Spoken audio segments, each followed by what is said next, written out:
Obrigado, Janice. Bom dia a todos de novo, né, e a todas, né?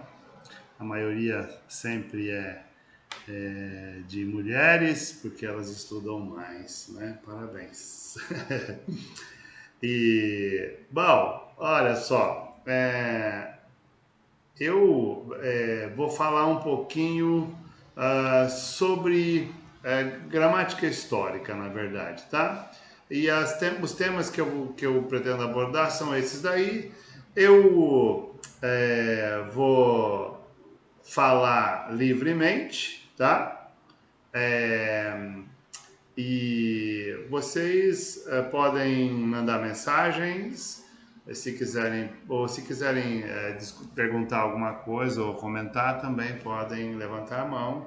Eu vou falar mais à vontade para facilitar a conversa e também para não ficar muito chato, né? Porque essa é uma temática é, infinita, né? Tem muito assunto, então eu vou falando conforme a minha memória for é, trazendo à tona os assuntos, tá?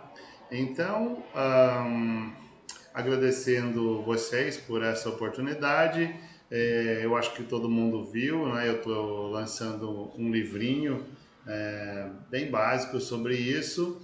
E neste livrinho eu estou trabalhando especificamente com a história, na verdade a diacronia, né? Falando de uma maneira mais linguisticamente apropriada, da língua portuguesa brasileira, né? O modo como ela aconteceu no Brasil, e eu vou me concentrar bastante aqui nessa conversa na língua brasileira, tá? Por conta mesmo de uma necessidade que eu acho que nós estamos tendo, que é de atualizar o conhecimento histórico da língua portuguesa brasileira. Sempre que vocês pegam as gramáticas históricas, né, só para contextualizar a temática, vocês vão ver que a história é sempre da língua portuguesa, né? E o que acontece no Brasil, o que aconteceu no Brasil nos últimos 500 anos, que não é pouco, né? Considerando que a população brasileira está entre as maiores do mundo em termos nacionais, sempre aparece no finalzinho do livro e se toma como são textos publicados nos anos 50, 60, não tem gramáticas históricas publicadas posteriormente a isso, a não ser textos menores, como esse que eu estou fazendo, é, elas sempre tomam a fala do Rio de Janeiro como a fala brasileira, né? Tomam, ou e quando comparam, por exemplo, comparam com a de São Paulo, geralmente considerando a de São Paulo como uma variante, como uma deformação, como em alguns livros aparece como deformação, tá? É, então, esse meu texto travou, é? Ah, Sim, travou um pouquinho aqui para mim. é? Para todo mundo? Será que foi a minha internet ou foi a de vocês aí? Da sua internet? Para todo Não? mundo travou? Travou mesmo. Ah, é? Então, que eu tô no apartamento, então tomara que não aconteça isso mais, tá? Bom, eu vou desligar a câmera então, porque talvez isso melhore a, a velocidade da internet, tá? Vou desligar a câmera. Isso.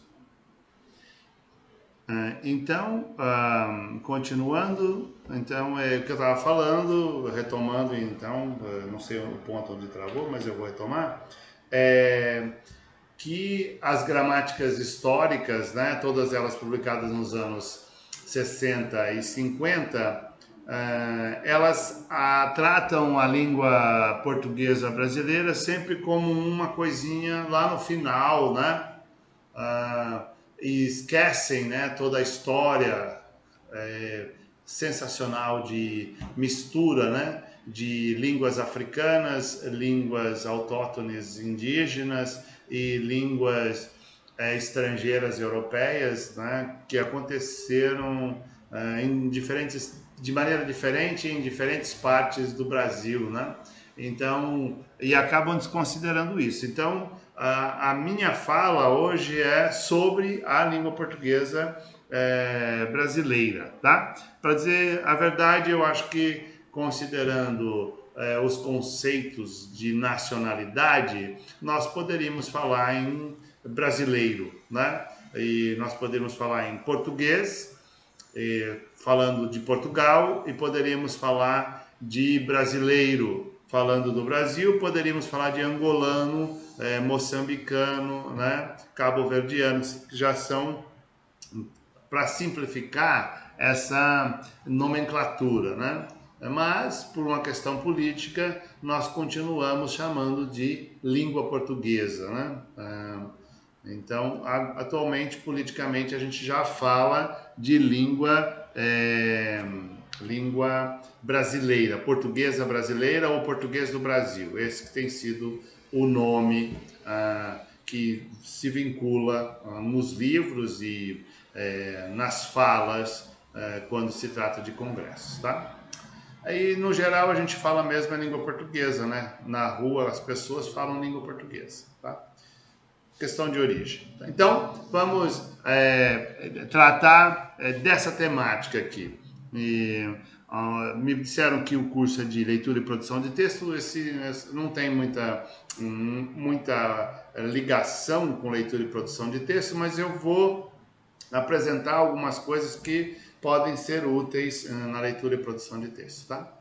Bom, então, para não deixar desvinculado, né, eu vou falar um pouquinho do que seria o latim, né, e o latim vulgar, e o galego português, e depois a língua portuguesa, né, o português, né, do condado portucalense, e depois de Portugal, e essa língua que vai ser trazida para o Brasil a partir de 1754, vamos dizer assim, né, para facilitar a compreensão, né, para a gente não ficar muito deslocado. Vou pensar no Marquês de Pombal, né, quando ele impôs a obrigatoriedade de se falar a língua portuguesa, e o efeito foi literal, né? Isso realmente aconteceu, e as outras possibilidades de língua que já existiam no território nacional, elas desaparecem como língua falada, mas os resquícios são facilmente mapeáveis, facilmente compreensíveis, né? E eu vou tentar mostrar isso para vocês, tá? Então, a gramática do latim. Eu até fiz uma simulação aqui de uma situação inicial, então, no caso do latim clássico. Aquilo que a gente estuda como latim clássico, tá? Lógico que o fato da gente não ter língua falada, latim falado, né, para entender, a não ser anotações de pessoas que escreveram isso, né? Então, ou coisas bem simples, né? Como coisas de cemitério, apêndice probes, né? E coisas bem simples, né?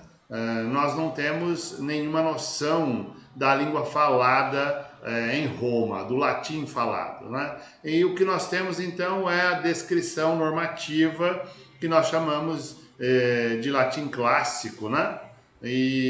Então, o latim clássico, ele tinha 5 declinações, né? E 6 casos. No geral, o nominativo e o acusativo costumam ser iguais, né? Porque nos dois casos se tratam de formas gramaticais, formas sintáticas que apresentam a mesma constituição morfossintática, tá? Então, por isso, são muito parecidos, né? Não são idênticos, mas são muito parecidos, tá? Então, 5 declinações e 6 casos. É claro que essa complexidade toda não era usada pelo povo na fala. Vocês podem fazer uma comparação com o português normativo ou a língua portuguesa brasileira normativa que a gente estuda na escola com a língua falada, né? As muitas variantes faladas no Brasil. Ninguém usa, né, na fala toda aquela complexidade normativa que a gente estuda na escola. Ela se refere muito claramente, muito especificamente à escrita e devido a ser muito complexa, acaba que a gente passa a vida inteira estudando e quase nunca alcança a compreender ou a usar perfeitamente todas aquelas regras, né? A gente usa individualmente, de um estilo individual e isso é o que é possível fazer. Então a gente passa a vida inteira estudando, então eu vou usar isso como um exemplo muito amplo, né, para que vocês consigam entender que os falantes de latim lá na Roma Antiga e quando eles entraram na Península Ibérica, né, Portugal e Espanha hoje, sobretudo os soldados não falariam essa complexidade gramatical toda. Então, falei uma coisa aí, a língua latina que entra na Península Ibérica, né, é a língua do soldado, né? Roma invadiu todas as nações na Europa, pela Europa, e neste caso, a gente sabe que era feito por meio de soldados. Não faltam filmes, né, que mostram isso, né, mostrando Roma invadindo a Gália, invadindo a Península Ibérica, invadindo o leste europeu, né? Então, foi assim que o Império Romano foi construído, tá? Então, dito isso, nós podemos pensar qual a Gália seria a França hoje, né? Um pouco mais, né? A Gália já foi mais que a França, mas é a França atualmente. Porque a Roma se estendeu até mais para longe, né? Tem muitos filmes que mostram isso muito bem. Inclusive tem um muito famoso, né, que é meio comercial assim, né, que é O Gladiador, mas que tem cenas muito interessantes de como Roma dominou a Europa toda, né? Tem outros filmes que mostram muito bem. A pesquisa no cinema é sempre muito boa, muito bem feita, né? E eles acabam não só reproduzindo as questões históricas, mas reproduzem as questões estilísticas, né? Roupa, modo de alimentação, o estilo de vida, né? Então, o cinema sempre ensina bastante pra gente por causa dos recursos que o cinema permite, tá? Então, eu acho que dá para aprender muita coisa só dando uma pesquisada no YouTube. Então, dito isso, quer dizer, então, a língua que veio, vamos falar de Portugal, tá? É a língua do soldado, até porque a região chamada de ulterior ou província ulterior, que seria Portugal hoje, resistiu muito à invasão romana. Foi a que mais resistiu, permaneceu lutando contra os romanos por um período muito longo, por mais de 100 anos, né? Então, a gente pode imaginar que quando morreram todos os soldados autóctones daquela região, Roma dominou e morreram os soldados, ficaram as mulheres e as crianças, né? Então, supostamente, nós vamos ter uma extinção de famílias, né? E e a construção de um outro modelo de família. E Roma dominava da seguinte maneira: geralmente ela pegava os meninos e colocavam eles muito jovens, né? Dentro no meio dos soldados, e ele crescia como soldado, muito criança, ele crescia como soldado, ele geralmente esquecia a língua da sua origem.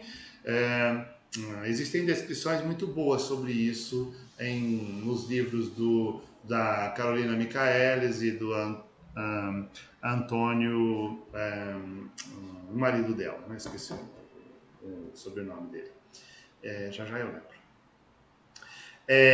Então, as crianças esses meninos eram levados para o interior dos comandos, né? E eles cresciam internamente e desaprendiam a língua local, mas continuavam sendo pessoas da localidade.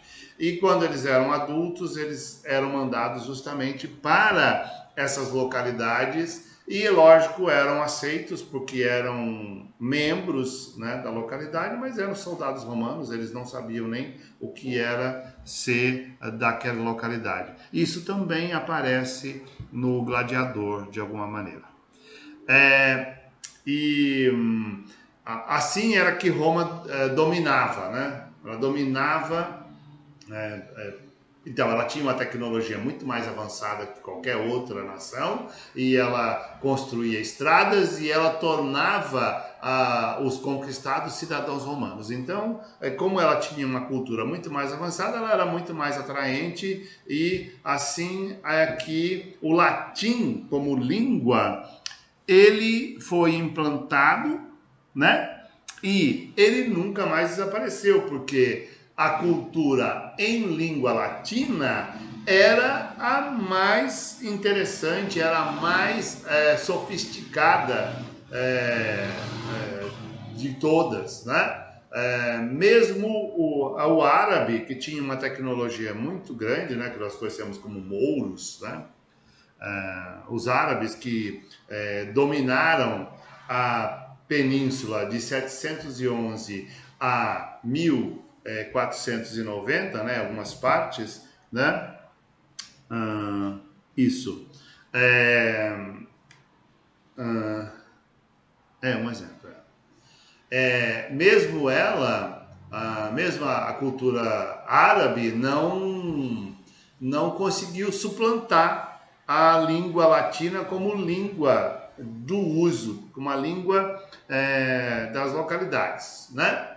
É claro que a Igreja Católica Apostólica Romana foi o grande diferencial para que o latim não deixasse de ser a língua oficial falada em toda a Península Ibérica e em Portugal também, tá? Então, voltando um pouco na história, né? Depois a gente fala sobre isso. Então, o que vai acontecer com o latim clássico em relação ao latim vulgar, né? Do qual vai surgir as 11 línguas conhecidas oficialmente como neolatinas, e entre elas a língua portuguesa, tá? Então, o latim... deixa eu ver aqui. Então, das 5 declinações, passou para 3. Então, de maneira bem literal, né? Então, ficou a primeira, a segunda e a terceira, né? A quarta passou os nomes para a segunda, né? E a quinta passou os nomes para a primeira. Isso é bem genérico, tá, gente? Não é tudo, mas de maneira geral foi isso que aconteceu. Então nós vamos ter a primeira, a segunda e a terceira declinações no latim vulgar, que estão também no português, tá? Então, para que fique um pouco, fique compreensível, vocês podem pensar nos morfemas de gênero do português, né? Então, nós formamos palavras no Brasil, no masculino em o, né? Eu até coloquei um exemplo aqui, depois eu mostro, em o, em e sem marca nenhuma, né? Então, nós vamos ter menino, professor e poste, né? Que são palavras masculinas. E no feminino, então, o masculino herdou essa característica da segunda declinação. Tá? Vamos ver se eu consigo mostrar aqui. Eu não sei porque o computador está... A segunda declinação. Então, olha só, em o, zero, então o us passa a ser o, zero,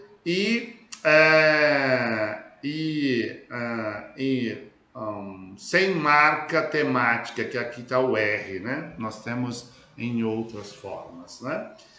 E como a quarta declinação também era muito parecida, isso vai acontecer. Então, nós temos em português, genericamente, tá, gente? Eu não vou me ater muito a isso, senão eu não termino nada hoje. Então, genericamente, o masculino em português, ele herda da segunda declinação, então essas marcas, né? O, zero e, para a formação do masculino, né? Nas palavras. E o feminino herdou basicamente da primeira declinação a marca de a, né? E da quinta algumas outras marcas, né? Então, nós temos o feminino basicamente em a, e aí nós vamos ter palavras femininas em e, como ponte, né? A gente fala ponte, né? Aqui em Goiás. E palavras femininas sem marca também, como atriz, né? Que nós usamos sem marca também, né? Então, esse é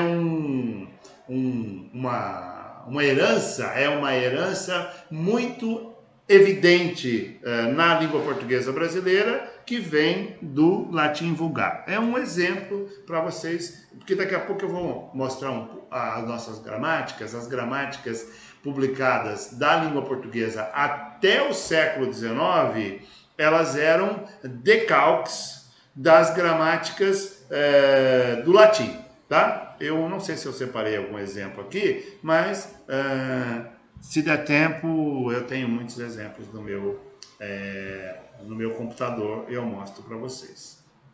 Então, as gramáticas que nós temos da língua portuguesa brasileira, elas têm essa estrutura, ou elas passaram a ter a estrutura que nós usamos em 1959, né? Então, entre a gramática mais antiga ou a gramática mais nova que eu tenho, usando a gramática do latim como modelo para estudar o português, é de 1803. Então, nós vamos ter entre 1803, né, com o advento da chamada gramática comparada, em 1816, depois da neogramática, e no início do século XX começa-se a publicar gramáticas do português baseado na proposta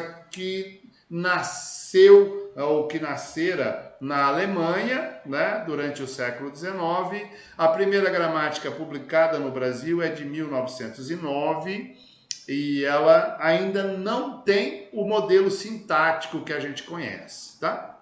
Então, eu vou parar com esse assunto, senão eu me empolgo e eu esqueço do que eu estou falando. Depois eu volto, tá? Então, as três declinações passam para o português. E hoje nós, então eu dei o exemplo aí do masculino e do feminino, e hoje nós desconsideramos, então a nossa gramática, ela é uma gramática flexional analítica, né? Diferente do latim, que era uma língua flexional sintética, em que a sintaxe e a morfologia se juntavam no interior da estruturação léxica, né? E a partir daí a posição da palavra no interior da oração não dependia de uma lógica fixa, mas sim de uma estilística, né? Porque a palavra ela continha no seu interior a ideia sintática que ela ocupava na estrutura da oração. Nossa, isso pareceu assim uma coisa incompreensível, mas se vocês quiserem eu posso até dar um exemplo. Então aqui alguns exemplos de léxico em português brasileiro, né?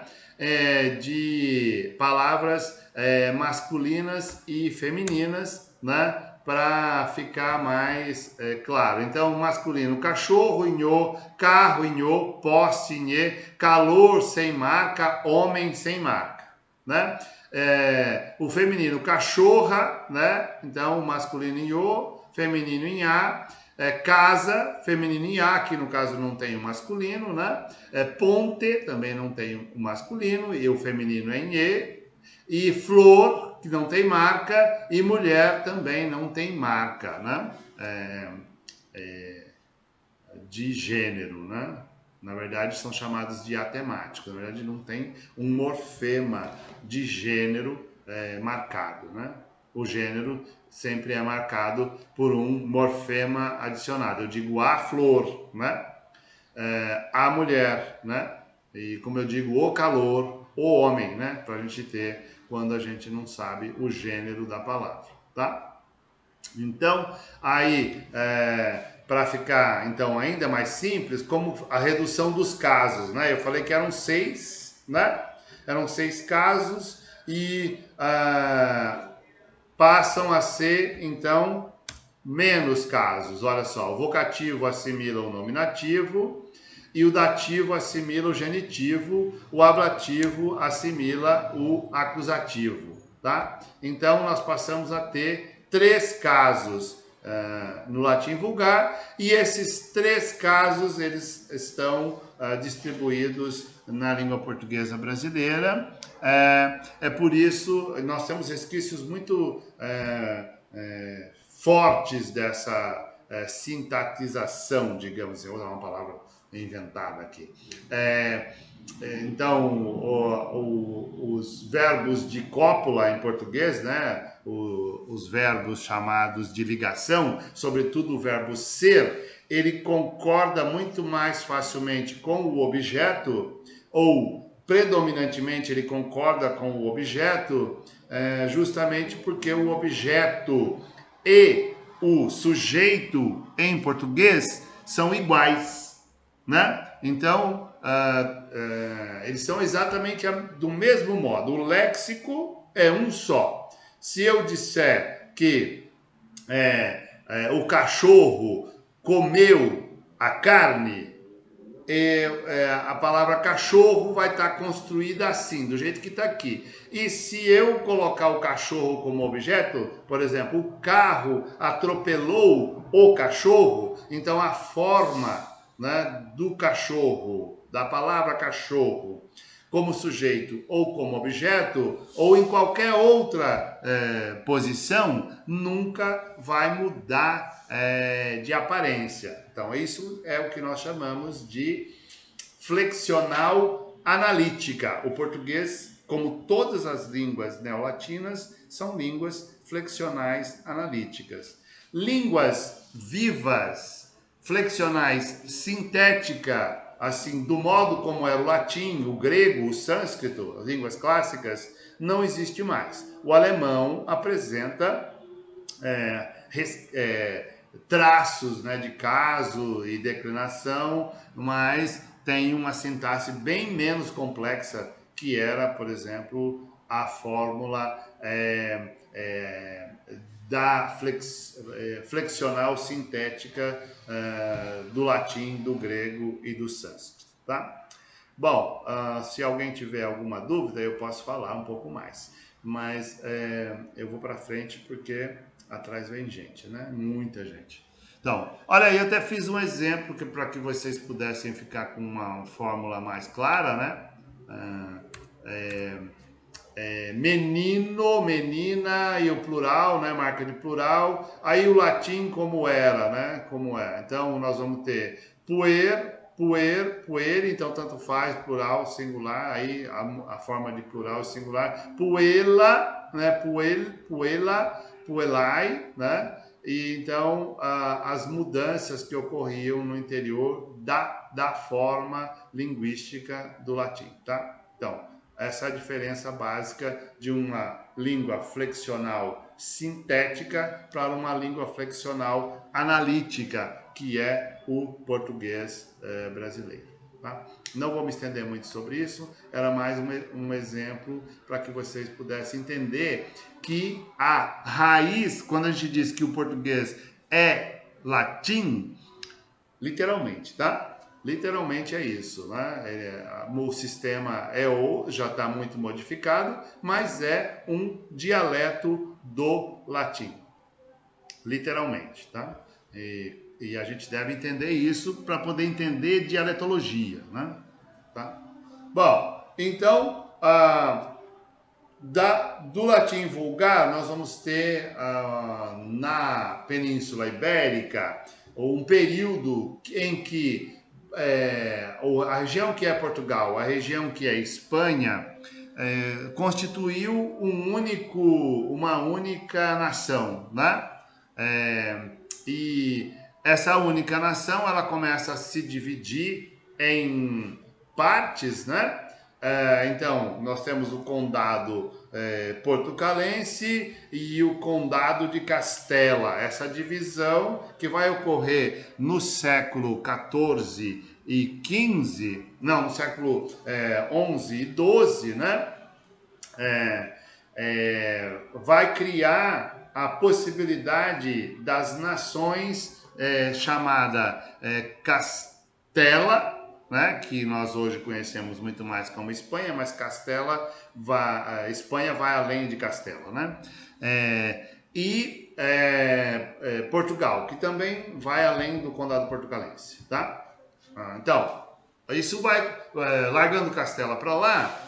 Então, neste período, nós vamos ter o leonês, que talvez fosse a língua comum lá, dessa nação, que incluía toda a península, né? Na divisão do norte, tá? Porque no sul nós teríamos os árabes, ou os mouros. Então, vamos deixar essa parte para lá e vamos falar do condado portucalense, né? Para a gente acelerar a nossa história. O condado portucalense, ele é uma herança do rei leonês, né, Dom Raimundo, né, tinha como capital León, para a segunda filha, que o nome em leonês era Tareja, né, que é um nome muito comum em português, que é Teresa, né? Então, a Teresa herdou no casamento com o conde provençal Dom Henrique, e ele ganhou essa possibilidade de se casar com ela porque ele prestou serviços militares de enorme grandeza para a coroa leonesa de Leão. Se vocês um dia forem a Portugal, não se esqueçam de jeito nenhum de visitar Guimarães. Guimarães fica no norte de Portugal e é o grande centro onde nasceu a língua portuguesa como fórmula linguística, porque é ali que nasceu Portugal, né? Então, as histórias sobre Tareja não são muito boas, né? Ela era muito ambiciosa, pelo menos tudo que eu leio sobre o assunto, e mesmo lá Guimarães tem uma série de mosaicos, né, na parte histórica preservada, em que contam a história dela e ela queria ser, na verdade, a rainha de tudo, né? E ela,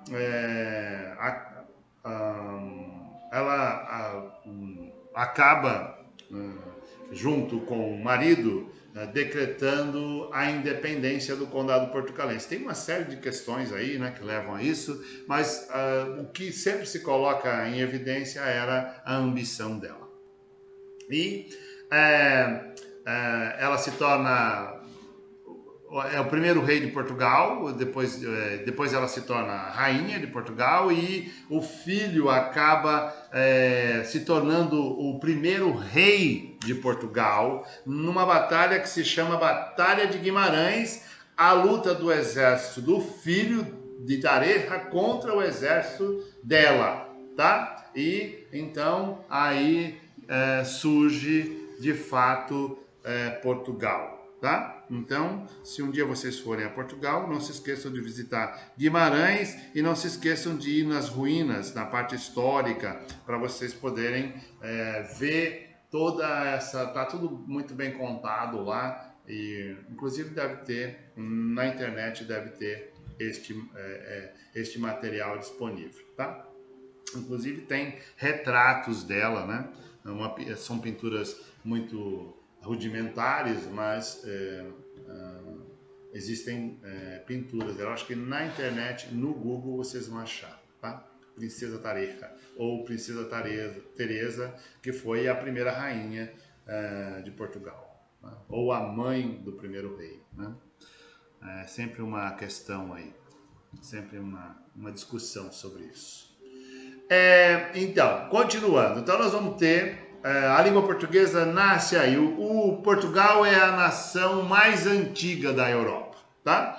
Porque ao longo dos próximos séculos, isso acontece em 1090 e Portugal se torna a primeira nação da Europa mais antiga em 1249, a chamada Tomada de Évora, e depois em 1165 e depois em 1249 Portugal se estende até o Mar Mediterrâneo e ele passa a ter então o território que tem hoje. É por isso que Portugal alcança viagens marítimas antes de todas as outras nações. É porque ele se tornou uma nação concisa, organizada, muito antes que a Espanha, por exemplo, que permaneceu, Castela, né? Que permaneceu numa luta sem fim, primeiro com o Reino de Navarra, depois com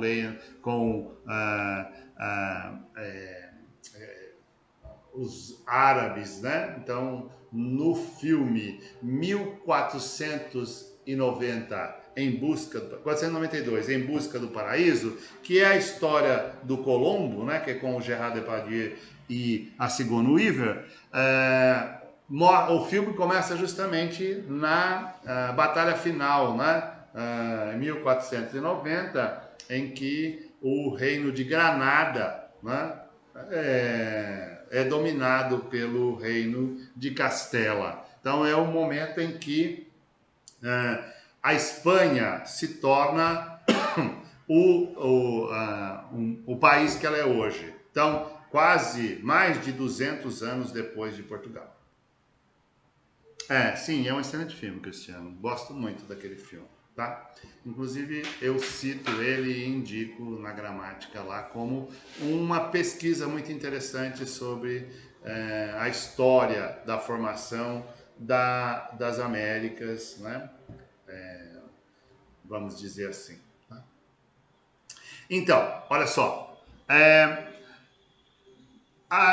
Então, 1249, e aí Portugal se expande. Então, a primeira gramática conhecida, né, escrita completamente sobre o português é de 1536. Mas a gramática que a gente tem como a primeira gramática, seguindo a tradição gramatical, grego-latina é de 1540, que é do João de Barros, tá? Então,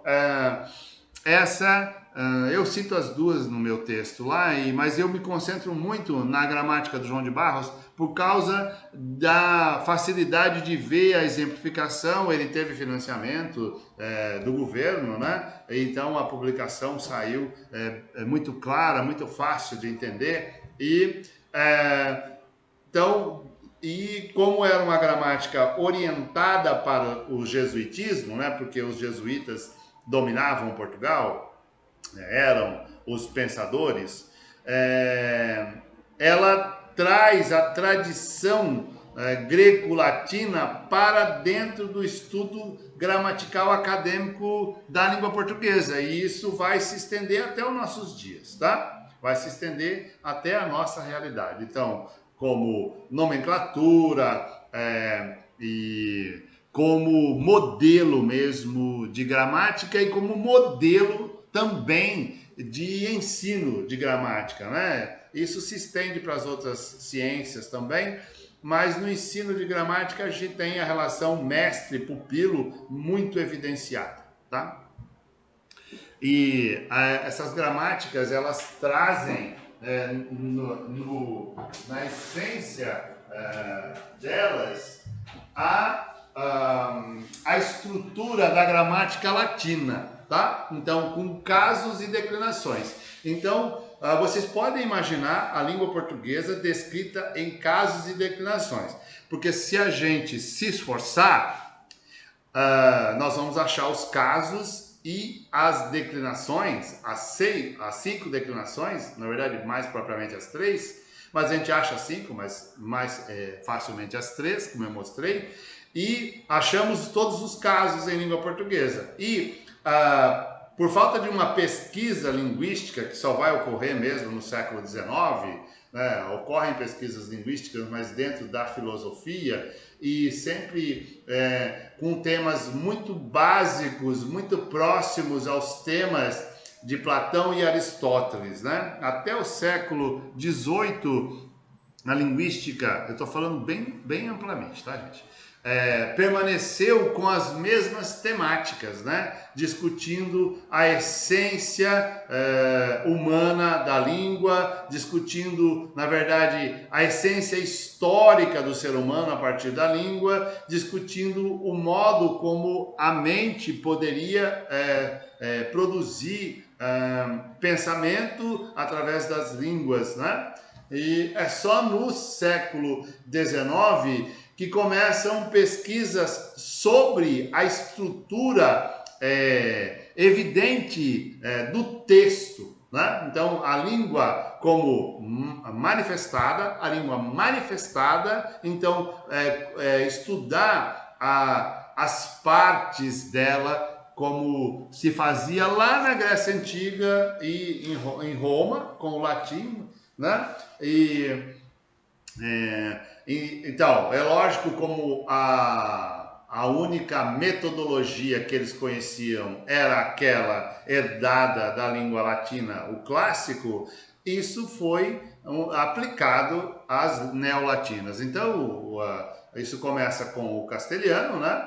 Com Antônio de Nebrija, em 1480, né? E o português vai ter a sua primeira gramática claramente com essa estrutura em 1540, e essa estrutura perdurará. A que eu tenho, que é a mais recente, é de 1803, mas com certeza, se fizermos uma pesquisa mais profunda em Portugal, eu não tive chance de fazer isso a última vez que eu estive em Portugal, porque estava com muita atividade e acabou que a gente até falhou um pouco na visita a Braga, porque a gente se atrasou para o encontro, e aí não foi possível. Por exemplo, eu queria dar uma pesquisada na biblioteca, e acabou que eu não consegui, porque ficou bastante constrangedor e eu não tive tempo de revirar a biblioteca da Faculdade de Letras da Universidade de Braga. O Bernardo, que está aí presente, estava, né? Deve estar. estudou lá em Braga e ele foi uma das pessoas que nos recebeu lá, daquelas que nos receberam, né? Então, mas é claro que se a gente pesquisar em Portugal, assim, de maneira mais profunda, nós vamos achar gramáticas mais recentes, que mantiveram a metodologia do latim, de descrição do latim, no português, tá? Bom, o século XIX, na chamada gramática comparada, ela desenvolveu na Alemanha, tá? Vamos falar assim, então, na Prússia, né? Especificamente em dois grandes centros, Leipzig e Berlim, né? Começaram as pesquisas com o que nós vamos conhecer no século XX como plano de expressão. Então começam as descrições, primeiro históricas, né? Então começa-se a estudar as línguas europeias como modelo histórico, tá? Então as informações básicas são essas. Immanuel Kant com a crítica da razão pura ou com a crítica à razão, né? Mais especificamente a crítica da razão pura, e um outro evento muito importante que muda a perspectiva histórica sobre a existência da Europa, tá? Então, é claro que os europeus sabiam muito pouco sobre o mundo nesse período. A gente ainda sabe pouco, mas eles não sabiam nada, né? Então, as pessoas nasciam, viviam e morriam, e elas não andavam a mais que 50 quilômetros da onde nasceram, né? E morriam muito jovens, a todo mundo. Então, em 1783, o vice-rei inglês para as Índias era um linguista, né? Era um interessado em línguas, né? Que é William Jones. Ele, estudando livros sagrados e as anotações nos templos antigos da Índia, que estão muito bem preservados, e ele conheceu uma variante do Zendi, que se chama sânscrito, que é uma língua também flexional, sintética, e que apresentavam raízes, ou apresentam, né? Porque o sânscrito é tão estudado quanto o grego e o antigo e o latim clássico, apresentava as mesmas raízes para as muitas fórmulas linguísticas, né? Então, a Europa ficou encantada com isso, porque ele publica em 1786, na Sociedade Científica de Londres, uma tradução sobre um texto sagrado que se chama Hitopadesa, em que ele mostra a profunda relação entre as línguas da Índia antiga e as línguas da Europa clássica, né? E a Europa se encanta com isso, sobretudo porque a gramática comparada ela já existia antes do século XIX, mas todas as pesquisas redundavam numa condição religiosa nas línguas do Oriente Médio, tá? Mais para frente se descobre que as línguas do Oriente Médio são de fato as mais antigas das línguas europeias, justamente porque o chamado indo-europeu, que é a língua que seria supostamente a língua, ou a suposição de língua que seria anterior às línguas clássicas, entre o grego, o latim e o sânscrito, ela existiu nos Balcãs, né, onde é a Turquia atualmente, e, lógico, o Oriente Médio, né, as línguas, o aramaico, né, que é a língua de Jesus Cristo, e era por isso que a Igreja Católica defendia esse ponto de vista, está muito próximo, né? Digamos que geograficamente, fisicamente. Por isso que as línguas mesopotâmicas, né, são as línguas que têm as gramáticas mais antigas, né? Eu vou deixar assim porque isso é complexo demais para o nosso tempo aqui, tá? Então, das línguas, e por isso que a gramática comparada até o século XIX colocava o aramaico, a língua de Jesus Cristo, como a língua mais antiga. E, lógico, as línguas doadas, ou a língua doada por Deus ao homem, né? Então tinha esse preconceito. É claro que esse preconceito vigorava entre o povo mais simples, né? Não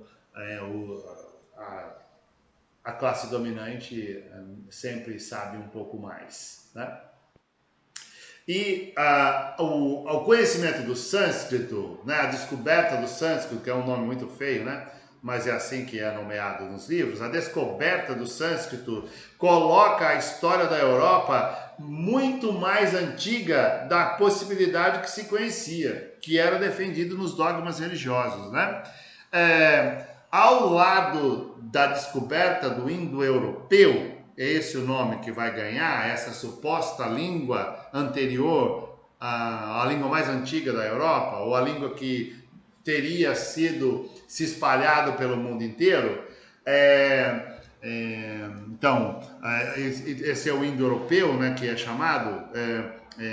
Ele vai, ao lado dessa descoberta, né, do indo-europeu, do sânscrito do indo-europeu, tem a Revolução Francesa, que destitui o poder da religião católica ou do Vaticano sobre os reinos, né, da Europa. E isso, lógico, facilita muito a vida dos pesquisadores, porque a Santa Inquisição desaparece, né? Eu não vou falar sobre isso, tá? Mas então nós vamos ter esses dois grandes eventos que vão possibilitar as pesquisas históricas sobre as línguas, que vão impulsionar claramente as pesquisas sobre as línguas. Então a primeira pesquisa que vai aparecer sobre língua é a pesquisa diacrônica ou histórica. As línguas da Europa vão passar, em princípio, o indo-europeu, né? As línguas clássicas, que tinham uma literatura profunda e então se estudava a partir da literatura, porque se considerava a literatura a fórmula mais adequada da língua. É bem posterior que a gente passa a entender que a forma mais adequada da língua, ou a forma da língua, é a forma falada pelo povo e não a forma escrita da elite, né? Então, bem depois, não é nesse período, então a partir da literatura do latim, do grego e do sânscrito se desenvolve uma comparação com as línguas, o árabe, né, e o germano antigo, né, porque foi em Leipzig que isso aconteceu. Então o baixo alemão, como nós costumamos dizer mais simplesmente, e o gótico, né, e o celta, né, essa comparação num livro que se chama Gramática Comparada, né, que é do Franz Bopp. Eu tenho o livro, ele pode ser adquirido, ele é difícil de ler, mas vocês podem arriscar e ele está à venda no Amazon, né, com as partes escritas, né, em inglês, tá? Bom, então, vou seguir em frente, tá? Então, a gramática comparada, ela estuda primeiro a diacronia das línguas, né? Comparando a história, fazendo o desenvolvimento histórico das línguas, e no final do século nós vamos ter a pesquisa sobre a sincronia, ou os modelos gramaticais, tá? Então, o século XIX, ele acaba não tendo um modelo de gramática, nenhuma língua tem um modelo de gramática aplicado diretamente às línguas modernas europeias. Então, a gramática da língua portuguesa brasileira, no modelo moderno como nós conhecemos, é de 1959. De Portugal é de 1964. É lógico, a França é antes, e do inglês também é antes, do italiano também é antes. O italiano acho que é uma das primeiras, né? Por causa de outras questões políticas também que não vem ao caso aqui. Então, olha só. Então, em princípio, se pesquisa historicamente o indo-europeu, né, comparando as línguas clássicas. Em 1836, Friedrich Ries, ele começa a comparar as línguas neolatinas, mas ele começa com as mais importantes, né? O castelhano, o francês e o italiano, que eram as mais conhecidas, e ele não chega no português, né? Vejam bem que nesse período nem se conhecia claramente que as línguas neolatinas, como nós chamamos, eram de fato línguas derivadas do latim, né? Devido à escassez de movimento e de conhecimento e de circulação de pessoas e de informação, né? Então, é só no final do século XIX que as línguas neolatinas ficam de fato estabelecidas, aquelas que existiam e que foram conhecidas, né? E está num livro também escrito em Leipzig por um norte-americano, né? Que é o William Dwight Whitney. Talvez seja a obra, está traduzida em português, que se chama lá Videolangagem, ou A Vida da Linguagem, né? Está traduzida para o português brasileiro, né? Foi traduzida lá no Pernambuco. Então, neste livro aparece toda uma descrição das línguas indo-europeias presentes no mundo e aparece, então, também as línguas neolatinas nomeadas claramente, tá? Então, nós vamos ter a pesquisa sobre a língua portuguesa historicamente só vai acontecer em 1925. O português foi a última língua europeia a ter a sua diacronia, né, profundamente descrita, que nós conhecemos muito como gramática histórica, tá? Se vocês entrarem aí na internet e pesquisarem o nome gramática histórica, vão aparecer algumas, né? A mais conhecida é do Ismael de Lima Coutinho, né? A que nós mais usamos. Mas se vocês folhearem ela, assim, vocês vão descobrir que tem uma partezinha lá no final que é sobre o português do Brasil. E ele toma a língua do Rio de Janeiro, né? Ele escreveu isso nos anos 40, 50, né? Ela foi conhecida nesse período, e o Rio de Janeiro era a capital do Brasil, então era a maior cidade, era a cidade com mais presença de estrangeiros, com mais movimento, né? A população do Brasil era muito pequena, então é justamente o Rio de Janeiro que acaba sendo o modelo de comparação com a fala de Lisboa, tá? Então, não só toma o português como muito de maneira estreita, né? Concentrado em Lisboa, como toma o Brasil de maneira muito estreita também, o Rio de Janeiro, tá? O Serafim da Silva Neto tem uma história da gramática, história do português, da língua portuguesa, mas esse livro, inclusive, traz discussões muito preconceituosas sobre o português brasileiro, tá? Sobretudo de São Paulo.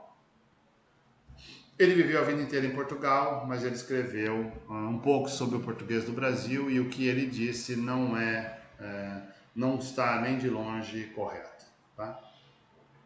Mas é uma gramática do ponto de vista diacrônico, ou um texto do ponto de vista diacrônico muito bom, tá? Sobretudo quando se trata de explicar a evolução metaplasmática entre o latim clássico e o português. Veja bem que quando a gente compara línguas, não tem como comparar a fala. É muito difícil. A gente tem que partir, então, da norma padrão. Então, se padroniza tanto a língua de saída quanto a língua de chegada e a gente compara esses dois padrões, porque não tem como fazer comparação baseado em estruturas de fala. Então, como que se faz isso se quisesse fazer? Tem que registrar a fala e tornar ela uma norma. E então registra outra fala, torna ela uma norma, mas aí a comparação ela acaba sendo muito local, que é o que acontece no texto do Ismael de Lima Coutinho. As informações que ele tinha provavelmente eram só de Lisboa e a informação que ele tinha no Brasil provavelmente era só do Rio de Janeiro, por isso que a gente entende o que ele está falando, mas a gente acaba, se a gente pensa em termos de dialetologia no Brasil, a gente acaba não aceitando, né? Eu geralmente quando comento esses textos nas minhas aulas da pós-graduação, eu critico assim amplamente e eu destruo o texto porque tem muitas lacunas. É lógico que, apesar da minha formação ser estreita também, eu estou aqui no século XXI, né? Muito tempo depois, então eu tenho muitas informações que ele não tinha, por isso é fácil falar mal dos outros, né? A gente geralmente fala mal dos outros, é fácil falar mal dos outros. Difícil é fazer o que os outros fizeram. Tá? Bom, o que está acontecendo aqui? Bom, espero que não esteja ficando muito confuso o que eu estou falando, nem muito lacônico, né? Mas se vocês tiverem algum comentário, podem fazer, tá? Então, nós vamos ter as gramáticas da língua portuguesa até 1850. Eu coloquei esse 1850 porque provavelmente se a gente fizer uma pesquisa profunda, como eu falei, nós vamos achar gramáticas do latim, gramáticas da língua portuguesa, tendo como metodologia explícita a gramática do latim. Então, um modelo bem comparado, assim, comparando a gramática do latim clássico com a gramática do português padrão, né? Então, as gramáticas da língua portuguesa brasileira, as primeiras aparecem no início do século XX, tá? Então, 1809 é a primeira. E elas não tinham uma descrição sintática, tá? Olha só, o que são essas gramáticas? As escolas, elas ficavam muito isoladas, né? Então, aqui em Goiânia, provavelmente, Goiânia não existia nesse período, né? Mas em Goiás provavelmente existia uma escola e ela estava isolada do resto do país, né? A mobilidade era muito pequena, a informação circulava com muita dificuldade. E é lógico, isso acontecia também com São Paulo, Rio. Os dois grandes centros eram São Paulo e Rio. E as gramáticas conhecidas eram as gramáticas dessas escolas. Cada escola tinha um professor, o cara, né, vamos dizer assim, e ele tinha um modelo de descrição da língua na cabeça dele, que era o modelo que a escola usava. Isso tornava a mudança de escola, né, se ela acontecesse, muito difícil, né? Porque o que a gente chama de eu sei português, o que a gente diz, eu sei língua portuguesa. Na verdade, você sabe língua portuguesa? Eu não sei nada de língua portuguesa, as pessoas falam, né? Mas elas dizem isso para você falando, né? Então, aquela concepção de que a forma da língua é a escrita e não a fala. Ela diz para você fluentemente, em língua nativa, que é o português brasileiro. Aqui de Goiás, ela diz para você que ela não sabe língua portuguesa. E você, como professor de língua portuguesa, cai das pernas e sai se arrastando, né? Mas assim, é isso, esse pensamento, né? Que a língua escrita é a fórmula verdadeira da língua e não a falada, tá? E aí as pessoas dizem umas besteiras muito maiores sobre o inglês, né? Que o inglês é fácil, né? Por quê? Porque toma a descrição gramatical do inglês como a forma da língua, né? Não é fácil de jeito nenhum, é até mais difícil que o português. quando a gente entra na nação lá e vai se comunicar. Mas mais difícil que o português brasileiro. Então, as escolas, sempre grandes centros, né? Então, as capitais é que tinham escolas, né? Cada uma tinha uma descrição gramatical diferente e isso perdurou até 1959, quando surgiu a NGB. O que é a NGB? Foi um grupo no Rio de Janeiro, né, que era a capital, por orientação do Ministério da Educação, eles se juntam, um grupo de pensadores, né, alguns deles tem um deles que ainda está vivo, e eles se juntam e eles normatizam a descrição gramatical da língua portuguesa brasileira. E em Portugal só aconteceu em 64. A normativização do português brasileiro e o português aconteceram de maneira diferente em lugares diferentes. É por isso que a escrita em Portugal ela se difere bastante da escrita no Brasil. Estão tentando juntar, né? 2009 teve todo aquele processo de juntar as nações de língua portuguesa, Angola, Moçambique, Cabo Verde e Portugal e Brasil, num modelo que a ortografia fosse igual, mas não sei até que ponto isso já aconteceu. Assinou-se Goa, né? Goa, mas Goa não é independente, né? Goa não é independente. Lá na Índia, né? Tem Fogo e Brasa também, né? Que são independentes, né? São na costa africana. E tem a Guiné-Bissau, né? Que também fala a língua portuguesa e que é independente, né? São as nações de língua portuguesa e ultimamente apareceu Timor-Leste, né? Que também fala língua portuguesa, né? Ou o arquifonema língua portuguesa, né? O arquifonema, né? Arqueologicamente fala língua portuguesa, né? E aí a escrita até é possível, mas é muito difícil se chegar a uma estrutura de fala igual, né? Se nós compararmos o Brasil com Angola, né, mais facilmente, nós vamos ter diferentes influências muito grandes, muito diferentes, que vão moldar a estrutura da língua falada. Fora as condições de independência política, né? O Brasil alcançou a independência política no início do século XIX e Angola no século XX, né? Então, o reforço que a nação portuguesa impôs às falas em Angola, em Cabo Verde, em Moçambique, é bem diferente do que aconteceu no Brasil.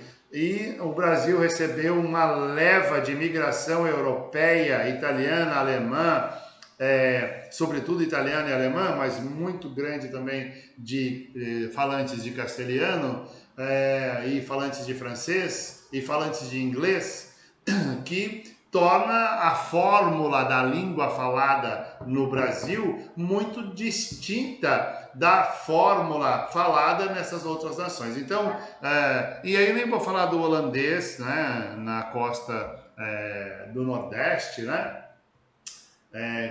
que já é uma outra coisa, né?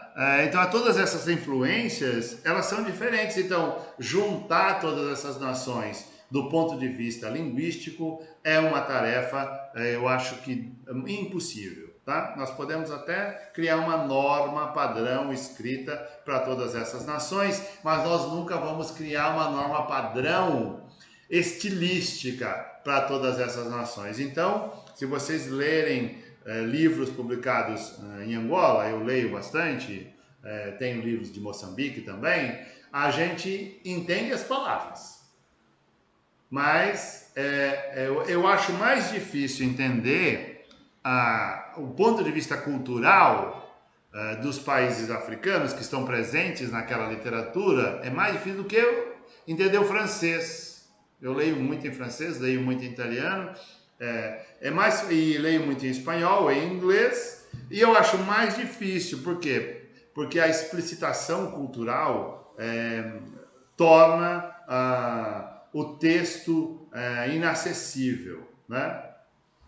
Então é preciso fazer um estudo da cultura se você quiser entender o texto, né? E as palavras estão ali, são as mesmas do Brasil, mas a gente não consegue passar para o universo cultural assim com facilidade, tá? De jeito nenhum. Como a mesma língua, não é nunca, de jeito nenhum, tá? Mesmo em Portugal. Você pega os textos publicados recentemente em Portugal. Portugal está com muita influência do Brasil, porque tem muitos brasileiros nas grandes cidades portuguesas, mas assim mesmo a gente às vezes padece para ultrapassar a informação cultural presente assim nos textos, né? E eles sofrem também com os textos em português do Brasil, né? É o caso, por exemplo, das novelas, que os portugueses não entendiam claramente o que os atores falavam nas novelas e pediam para ter legenda, né? Eu me lembro de ter visto isso em Portugal uma vez. Então, essa seria uma descrição de como é que a língua portuguesa chega no Brasil em 1532, tá? É o período que começa a colonização de fato. Mas essa parte histórica eu vou pular, porque em termos de escola, de ensino, o Brasil vai viver o período chamado dos jesuítas, e em 1754 até 57, a administração do Marquês de Pombal, que por acaso chamava Sebastião também, ele expulsa do poder, né, os jesuítas. Ele tira dos jesuítas toda a possibilidade do ensino, domínio do ensino, tá? Então ele extingue a presença dos jesuítas no ensino, né? E também do poder, porque sendo os detentores das academias e das escolas, os jesuítas tinham um grande poder, né? Tinham um grande poder, e eles eram religiosos, tinham a subvenção da Igreja Católica, né? Também, né? E o fim desse modelo de ensino vai criar um outro modelo de ensino, né? Uma outra fórmula muito criticada. Se vocês lerem sobre o assunto, vocês vão ver que até hoje dizem que o Brasil tem grandes problemas de ensino em função dessa desconstrução. Mas o mais importante de tudo disso, o resto não interessa, é que a língua portuguesa passou a ser a língua oficial do Brasil. E as línguas gerais são proibidas, elas terminam proibidas. E elas são proibidas, e elas vão até que elas desaparecem em um curto período de tempo, né? E surge uma literatura em língua portuguesa brasileira muito boa, muito conhecida, né? Que vai do barroco, arcadismo, né? E depois no romantismo nós vamos ter a inauguração da língua portuguesa brasileira, porque já está no período imperial, né? A independência de Portugal já ocorreu, né? O modernismo começa no Brasil em 1836 e a independência ocorreu em 1822. Então, José de Alencar tem discursos pró-língua portuguesa brasileira, ou pró-brasileira. Ele diz claramente que a língua falada no Brasil não é a mesma da falada em Portugal. Então, ele aponta para a independência. Até hoje nós estamos discutindo isso, né? Porque tem a fórmula política do comércio estrangeiro e da troca de informações que luta contra, né, essa separação entre as línguas. Eu acho que reconhecer as diferenças não atrapalharia a fórmula de sobrevivência das duas nações, já que linguisticamente ninguém consegue destruir uma forma linguística, a não ser que o povo decida por outra forma linguística. É o que reclama às vezes os portugueses, né? E a forma linguística brasileira se tornou a forma mundial da língua portuguesa. E aí eles reclamam que o Brasil está roubando a língua, né? Falando assim de uma maneira bem bruta, né? Mas eu ouvi isso de um taxista uma vez em Santarém, né? Como é que se rouba uma língua, Sebastião? Oi? Como é que se rouba uma língua? Se os brasileiros se mudarem para Portugal, a língua portuguesa desaparece, só fica a brasileira. Como nós estamos, como tem muito brasileiro se mudando para lá, eles falam que nós estamos roubando a língua deles, porque agora no mundo, né, as pessoas preferem aprender a variante brasileira, porque ela é comercialmente e politicamente e culturalmente muito mais atraente, né? A fórmula romana de dominação continua sendo a mesma, né? Então, domina culturalmente e aí modifica linguisticamente, né? Seria esta a possibilidade. Agora, é lógico que quando eles falam isso é porque eles se sentem menorizados, né? Às vezes, várias vezes que eu andei por Portugal, um minutinho, tá? Às vezes que eu andei por Portugal, muitas vezes eu escutei os portugueses se nomeando Portuga e cantando música do Leandro e Leonardo. Eu vi isso várias vezes. Francielcio, pode falar, meu querido. Certo, eu queria fazer um comentário, eu queria que você se posicionasse em relação ao comentário. Por exemplo, nos dias de hoje, né, está sendo bastante divulgado, né, a questão lá da Ucrânia, né, a relação da Ucrânia com a Rússia, né? Certo. E a gente sabe que existe uma proximidade cultural grande entre russos e ucranianos.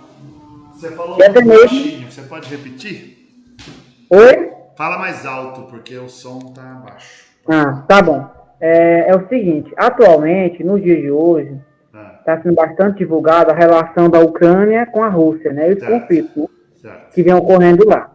Mas é bom a gente lembrar que há uma proximidade cultural grande entre russos e ucranianos, né?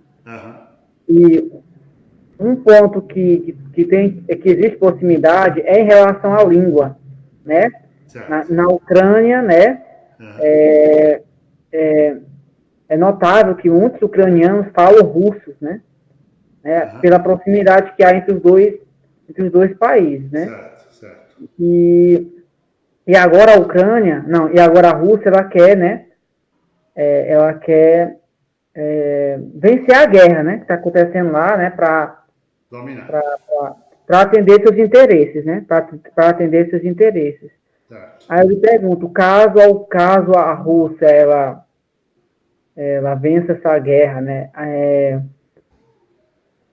Por exemplo, traria algum impacto na questão da língua? Isso é inevitável, né? Isso é inevitável, né, que isso venha acontecer. Se a Rússia, o território que os russos dominarem, a língua que vai passar a ser falada predominantemente vai ser o russo, porque eles vão levar indústria, vão levar comércio, eles vão levar os produtos deles e devido à história, né, aquela área já foi a União Soviética, já foi uma única nação, então não tem dúvida, a área em que a Rússia dominar, se a língua local, que eu não sei qual é, falada, não desaparecer, no território que ela dominar, se ela não desaparecer, ela vai virar língua de família, língua familiar, né? Língua falada em situações íntimas e por um período não muito longo, uma geração ou duas, depois desaparece também, né? É mais ou menos o que aconteceu na minha família com o italiano, né?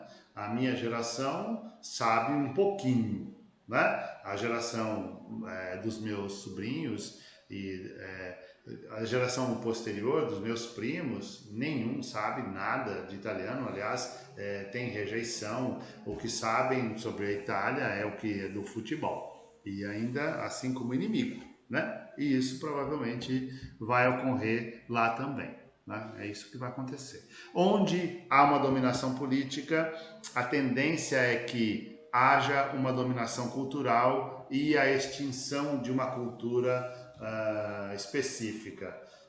Mesmo quando há só dominação cultural, há sim uma simplificação da cultura local. A gente pode ver exemplos no Brasil por causa da dominação em língua inglesa, né?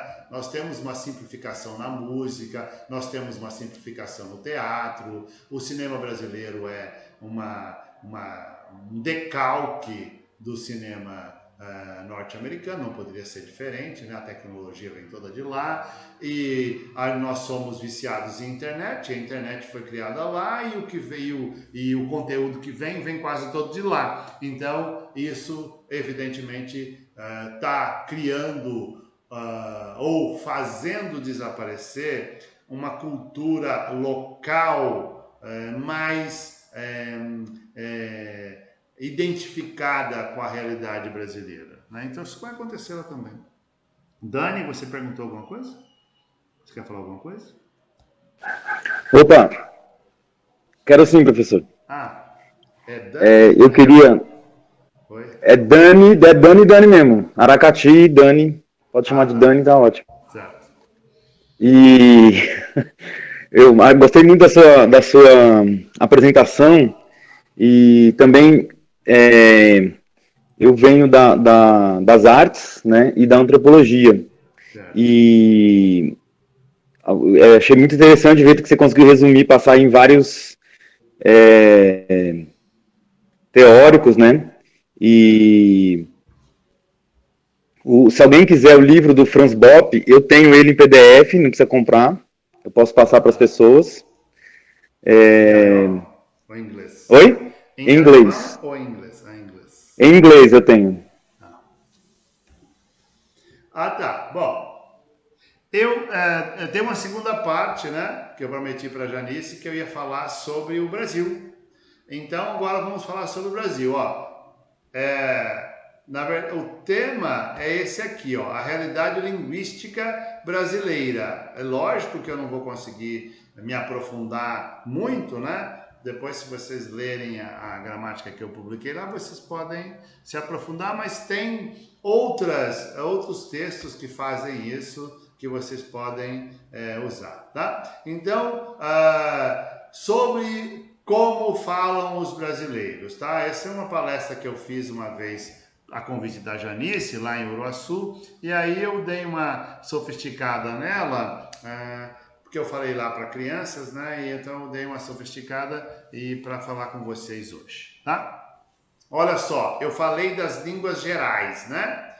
Essa área aqui de baixo, vocês estão vendo a parte do sul, sudeste, centro-oeste, mais Rondônia e o Acre, na verdade, agora, né? Tá?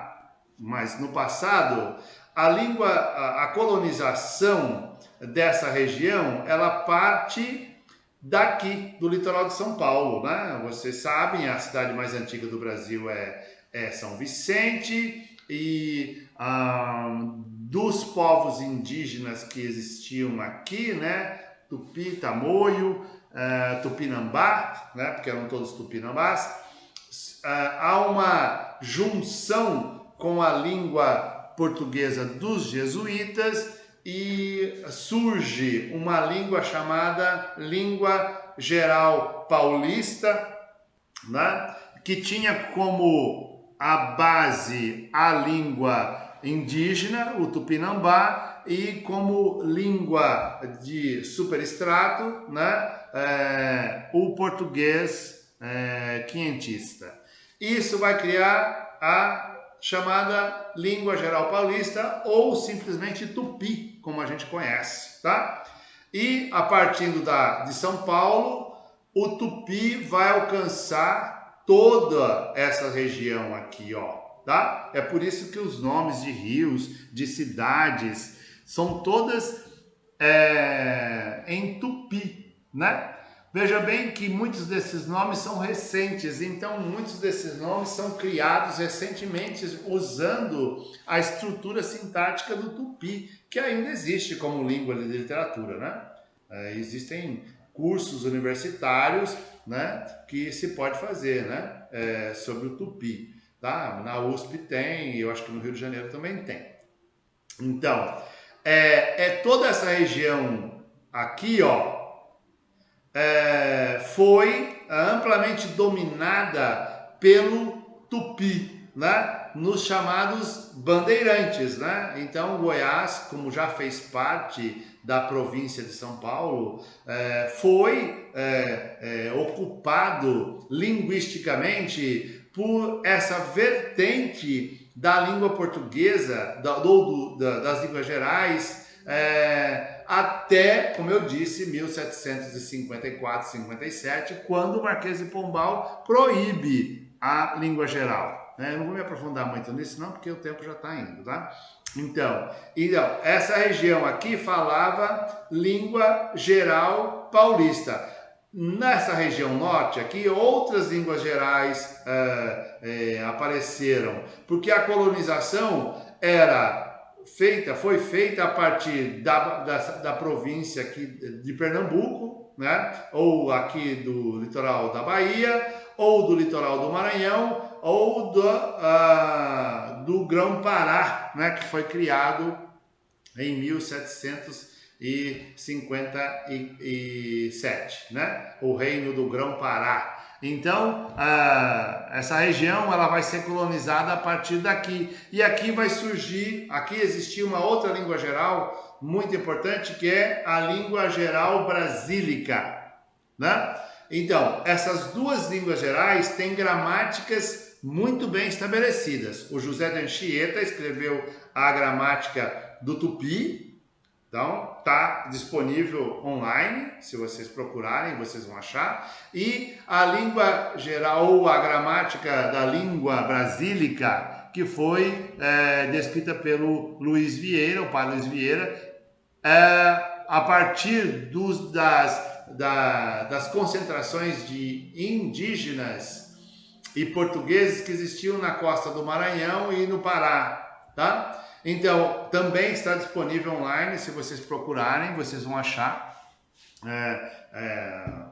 essas gramáticas no original, tá? Então, essa aqui foi publicada no final do século XVI, a outra também, né, em Lisboa, e essa aqui em Coimbra. E a do José de Anchieta, ele começa a escrever... Ah, tá travando? Ih, que triste. O José de Anchieta começa a escrever a gramática... Ele começa a escrever a gramática em 1532 e ele acaba terminando de escrever em 1536, já em outros lugares, né? Já lá no litoral onde é o Espírito Santo hoje, tá? Então ele passa por essa região aqui e ele vai conhecer todos os tupinambás, né? Os tupinambás de São Paulo, que é chamado Tupi, e os tamoios, né? Se vocês nunca ouviram falar, por exemplo, o Peri é um indígena tamoio, né? Lá no livro do José de Alencar, tá? Então, se vocês não leram, tem o filme, né? Vocês podem assistir. É muito bom, inclusive, o filme. Tão bom quanto o livro, tá? Talvez o livro seja melhor em alguns aspectos, porque a gente usa a imaginação, né? Mas o livro traz o filme traz o aspecto da materialização da fórmula linguística e é muito interessante. Ou da fórmula do espaço geográfico, que também é muito interessante, tá? Bom, então, para sintetizar, na descrição que se faz linguisticamente dos fonemas vocálicos médios e das codas silábicas. Então, o que são codas silábicas? Quando a gente diz os brasileiros, então isso é uma coda silábica. Aqui nós temos fonemas, é uma coda silábica. Nós podemos ter uma coda silábica no meio da palavra também. Não estou vendo nenhum exemplo aqui, eu não coloquei, mas vão aparecer. No meio da palavra a gente pode ter uma coda silábica, por exemplo, como porta, né? Aqui em Goiás, por exemplo, vocês não falam porta, vocês falam predominantemente porta. E lá na fronteira com a Bahia se fala predominantemente porta, como se fala na Bahia. E no interior de Minas Gerais é muito comum se escutar a palavra poita. E no sul do Brasil eles falam predominantemente porta, né? Então, as codas silábicas, elas marcam claramente, e as vogais médias, elas marcam claramente essa divisão no Brasil, baseada na herança das línguas gerais, tá? Então, baseado na herança das línguas gerais, nós vamos ter essa divisão clara no Brasil. Eu não preciso insistir muito, eu acho que de experiência vocês conseguem saber essa divisão, né, que existe na fala geral nordestina e nortista da fala sudeste, centro-oeste e sul, né? Empiricamente vocês conseguem me seguir sem nenhuma dificuldade. Bom, então, nos fonemas vocálicos, né, os fonemas vocálicos nasais, eles não são muito afetados por isso, mas os vocálicos orais, sobretudo o E e o E e o O, eles são também muito afetados por isso. No Nordeste e no Norte, as pessoas costumam usar mais frequentemente esses dois aqui, o E e o O, quando eles estão, por exemplo, em posição pré-tônica. E no sul, sudeste e centro-oeste, nós temos uma tendência a usar mais esses dois aqui. Então, eu até fiz um exemplo aqui, ó. A palavra é menino, tá escrito aqui, né? Aqui, a tendência é se falar menino ou menino, né? Então, e a gente costuma falar automóvel. Né? Eu até fiz uma transcrição fonética mais ou menos ali, mais ou menos, tá? Para que vocês conseguissem ver. Então, menino, né? Aqui é uma alta, né? Eu coloquei assim porque eu não tinha disponível a possibilidade de fazer alta. Então, menino e automóvel, né? Na região norte e nordeste, a tendência é essa, ó. Menino também ou menino. Né? Estou exagerando para que vocês percebam. Menino ou menino, tá? Então, se tiver algum nortista, um nordestino, ele facilmente vai conseguir pronunciar isso aqui, né? E a palavra automóvel, que nós costumamos falar automóvel, eles costumam, não todo mundo, claro, não estou generalizando, automóvel. Tem um rapaz que participa do nosso grupo de pesquisa, meu e da Janice, que ele é da Paraíba e ele reclama que a gente fala Manuel, o nome dele. E o nome dele é Manoel, né? Na pronúncia dele é Manoel, mas nenhum goiano, paulista consegue falar Manoel sem criar uma imagem preconceituosa, né? Porque o nome dele não é Manuel, como nós dizemos, né? Porque nós abaixamos o O para U, enquanto que eles elevam o O para O, né? Eles abaixam para O e nós elevamos para U, é o contrário. tá? Então, e aí, eu até fiz errado aqui, menino vira menino, né? Menino, eu nem coloquei direito aqui, ó, tá? É menino, né? Tá aqui, tá? Se vocês olharem esse endereço no YouTube, é um vídeo que eu fiz sobre essas características em Goiás, tá? Se vocês tiverem tempo, depois vocês olhem esse vídeo aí, ó, tá? E vocês vão ter a possibilidade, eu não sei se eu até tinha deixado aberto para que vocês pudessem ter uma noção. É esse aqui, ó, tá aqui, tá? Ó, se vocês procurarem por esse nome aqui, ó, vocês vão achar. Não tá muito bom, as cartas não ficaram muito bonitas, mas eu vou lendo e aí vocês, no vídeo ficou complicado, mas aí vocês vão então conseguindo, vocês estão conseguindo ver? Estão. Então, e aí vocês podem olhar depois e vocês vão entender um pouco mais sobre essa questão em Goiás, tá? Mas eu vou falar em termos de Brasil, já são 11h46 e eu posso ir até meio-dia, né, Janice? Você me prometeu isso. Sim, pode ser. Mas se você quiser Sebastião, Sebastião, o Dani está pedindo para você colocar o link desse vídeo aqui no chat. Você fala no chat, né? Isso. Tá, então deixa eu achar aqui, um minutinho, tá? Ó, Ctrl C, vamos voltar para cá, eu tenho que achar o chat aqui, não, é aqui,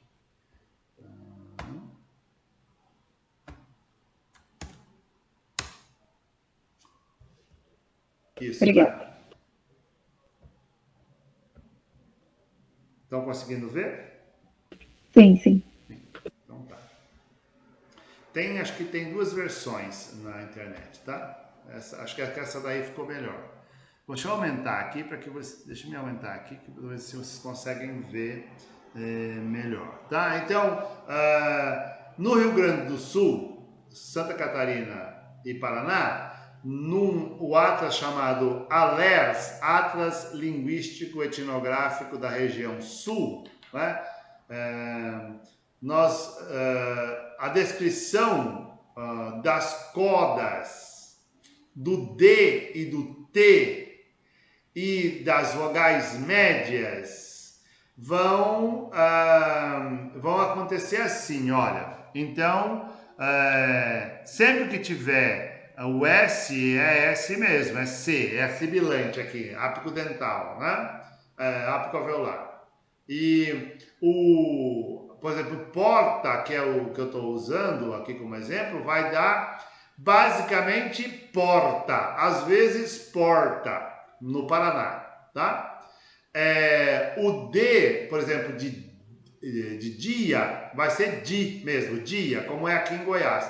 Tia. E aí nós vamos ter, por exemplo, canal, nós vamos ter duas possibilidades. Ou a vocalização, como nós fazemos aqui, né, canal, ou a manutenção da consoante, por exemplo, canal, né? Em Goiás eu não ouvi isso, nunca, nem quando a gente fez o Atlas, para dizer a verdade que eu não ouvi. Eu entrevistei um senhor de 92 anos, em São Luís dos Montes Belos, e ele me pronunciou algumas vezes este lê, assim como canal, pessoal, né?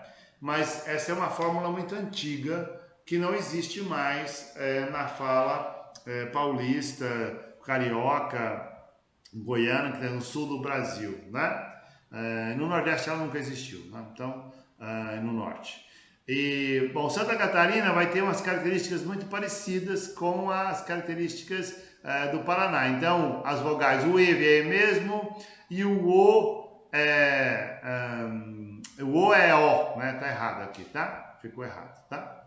O O é O. Então, nós vamos ter o O e a manutenção do O, às vezes nós vamos ter o E para o E também, tá? Então, e as cordas são parecidas com o Paraná. Então, vamos ter o sul do Brasil vai ter características muito semelhantes do Paraná, Santa Catarina e Rio Grande do Sul. A explicação básica é, além da influência do Tupi, tem a influência estrangeira, né? A colonização italiana, sobretudo na Serra Gaúcha, e a colonização alemã, sobretudo em Santa Catarina, no Paraná também, a colonização italiana, e torna essa região muito semelhante. Se vocês olharem o Alés, vocês vão ver que essas são as características que perduram nesses fonemas de coda, que são os fonemas em que fica mais evidente a marca linguística local, tá? É onde é mais fácil perceber a marca linguística local. É lógico que tem outros fatores, por exemplo, como a entonação. Os catarinenses parece que tem uma metralhadora na boca, né? A gente quase que se sufoca com a velocidade com que eles falam, mas isso é ritmo. E os gaúchos têm aquela forma de falar, né? Que vocês certamente têm na memória. E os paranaenses têm uma marca mais próxima da marca paulista, não poderia ser diferente por causa da fronteira, né? A troca de informações entre São Paulo e Paraná é muito intensa, né? Por isso que aqui, sobretudo na fronteira, né? A região de Londrina e nessa região aqui, nós vamos ter muita proximidade com a fala de São Paulo, e aqui nós vamos ter muitas marcas próximas a Santa Catarina, né? O Paraná é um estado meio que divisor, a população ela tem características diferentes aqui e daqui, né? Bom, vou para frente. O estado de São Paulo, pesquisas que eu mesmo fiz, né? Essas são as características. Eu nem coloquei aqui as vogais, porque o estado de São Paulo, a tendência é para manutenção. Então, é E mesmo e O é O mesmo. Não tem o O. Não tem o O e o E quase nunca nessas posições de pretônica, né? Que é a influência nordestina no estado de São Paulo. Ela, apesar de ser o estado que mais tem nordestinos e nortistas, quando eles chegam em São Paulo, a tendência é que eles se dispam das suas origens, eles entram na vida paulista muito assim. Eu tenho muitos parentes que são, e eles falam, eles imitam a gente, rapidamente eles aprendem e eles não usam. Eu tenho um sobrinho, inclusive, que é sergipano, né? E ele foi para São Paulo já adulto, né? Mas ele faz um esforço enorme de falar a fórmula lá da minha família, de tal forma que ele praticamente esqueceu a sua fala de origem, né?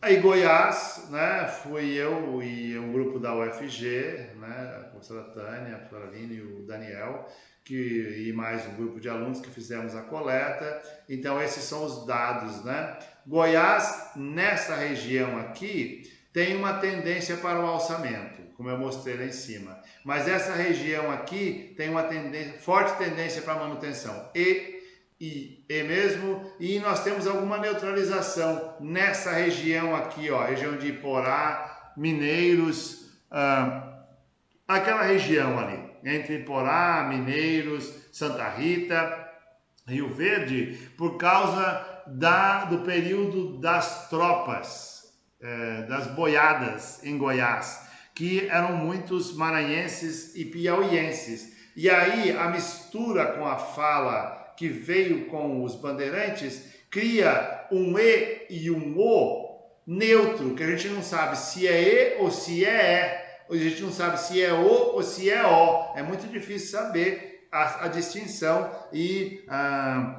porque as pessoas falam justamente no meio, elas justamente falam no meio, né? A gente chama isso de neutralização, tá? Porque a gente não consegue saber se é um ou se é outro. E aí nós vamos ter o tia, o dia, né? Aqui eu coloquei as cordas como retroflexo, né? É o retroflexo, né? né? Aqui ficou misturado com a chave, não dá para ver. Então, é porta, né? Porta, cortar, né? Eu não preciso ficar repetindo isso para vocês. E no caso de casca, vai ser casca, e no caso de rasga, vai ser Z, rasga, né? Então, e aqui nós estamos lá no Amapá. Então, rasga vai ficar rasga. E casca vai ficar casca, né? E nós vamos ter a glotização do re, né? Então, carro, né? Como tem em Goiás, e tia, dia, olha, o Amapá apresenta a fricada no T e no D. E também tem a vocalização do lê, por exemplo, final. Eles não falam final, falam final. Aliás, a vocalização do lê ocorre em todos os estados brasileiros. É uma situação que não volta mais, né? A gente continua escrevendo com o L, né? Final, carnaval, falta, mas na verdade a gente pronuncia um U, né? A gente não fala falta, carnaval, né, final, né? Nós vocalizamos e isso é geral no Brasil. Isso é uma marca geral no Brasil. Os portugueses reclamam disso, inclusive, atualmente. Porque... E o P mudo que não tem também, né, professor? Oi? As letras mudas, é USP, não é USP, é USP. Vai o não tem letra muda, No Brasil não tem letra muda, não existe, não. Por exemplo, advogado, de virar advogado, pneu, né? Pneu, né? Eu escrevo, nesse texto que eu estou publicando aí, eu explico bastante isso, tá? Explico na medida que eu alcancei a explicar isso, eu fiz, né? Então, por que as pessoas falam pneu? Por que elas falam advogado, né? É um processo de hipercorreção. O português do Brasil não suporta consoante muda, né? Ou som consonântico mudo, né? Como a gente costuma dizer, ou sem apoio de uma vogal. E aí nós colocamos sempre uma alta, né? O I, e por um processo de hipercorreção, as pessoas acabam colocando um E no local, né? Vira advogado, pneu, né? Ritmo, né? Aqui é a Paraíba, então nós vamos ter também a casca e a rasga, né? E nós vamos ter o carro, e nós vamos ter, por exemplo, a porta, né? E também a vocalização é geral, e aí nós vamos ter tia, dia, tia, titia e ditado, né? Nós não vamos ter o ditado titia que tem na região sul e sudeste e centro-oeste. O Pernambuco também, mesma coisa, nós vamos ter marcas predominantes, tá, gente? Isso não é... O litoral tem uma tendência a ser um pouquinho diferente por causa da mobilidade de pessoas, mas as codas, elas têm uma tendência a serem, por exemplo a rasga, né? E porta ou corda, né? E dia, tia, né? Dessa maneira aqui. E a vocalização ela é geral, como eu já falei. Aqui é o Rio Grande do Norte, então vocês vão ter características muito semelhantes à da Paraíba e do Pernambuco e do Ceará, nem poderia ser diferente, é tudo muito próximo, os estados são pequenininhos, a mobilidade de pessoas é muito grande, por isso a semelhança, né? O Amazonas, como tem uma população mais recente, né? O Baixo Amazonas apresenta características semelhantes ao Nordeste, mas já com influência de outras da região Sudeste, sobretudo, né? Então vamos ter tia, né? Dia, né? E a vocalização. Mas nós vamos ter, por exemplo, o porta e o rasga casca, né? O Tocantins já pertenceu a Goiás, não preciso explicar a vocês. E o Tocantins, claramente, ele se divide em duas partes. Essa aqui está espremida entre o Pará e o Maranhão, daqui para cima, né? De Palmas para cima. Palmas foi colocada ali, não por acaso, é porque linguisticamente, geograficamente, culturalmente é um divisor mesmo. Dali para cima, o estado tem características muito fortemente associadas ao Nordeste.